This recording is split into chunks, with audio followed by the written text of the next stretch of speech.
శ్రీమాత్రే నమః. ఈరోజు 71, 72, 73 శ్లోకాలు చెప్పుకుందాం. ముందుగా 71వ శ్లోకం.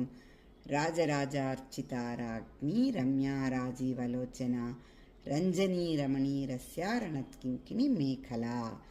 రాజరాజార్చిత అంటే రాజులకే రాజైనటువంటి కుబేరుడు మనోల చేత కూడా అమ్మవారు పూజింపబడిందట.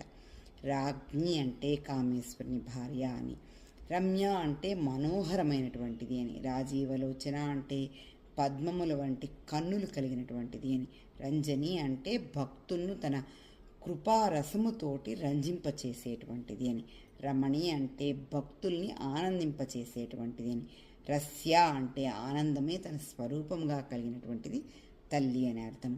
రణత్కింకిణి మేఖల అంటే మోగుతున్నటువంటి చిరు గజ్జెలతోటి కూడినటువంటి వడ్డాణం ధరించింది తల్లి అని. 72వ శ్లోకం చెప్పుకుందాం. రమారాకేందువదన రతిరూప రతిప్రియ రక్షాకరి రాక్షసగ్ని రామ రమణలంపట.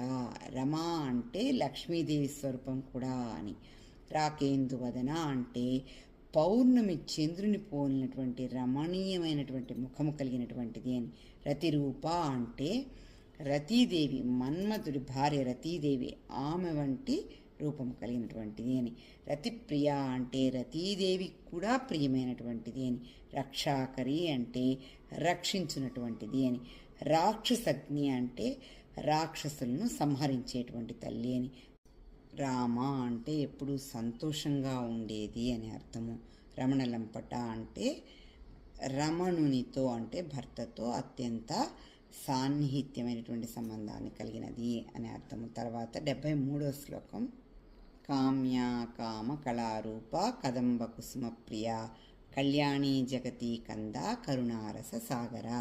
కామ్య అంటే కోరదగినటువంటిది అని, అమ్మవారిని మనం ఏమైనా కోరచ్చు.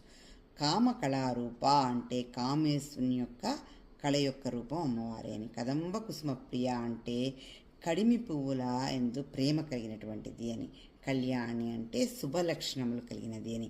జగతీ కంద అంటే జగత్తుకు మూలమైనటువంటిది అని. కరుణారస సాగర అంటే దయాలక్షణానికి సముద్రం వంటిది, అంత దయ సముద్రం వంటి దయ ఉన్నది తల్లి అని. తర్వాత 3 శ్లోకం తర్వాత వీడియోలో చెప్పుకుందాం. స్వస్తి.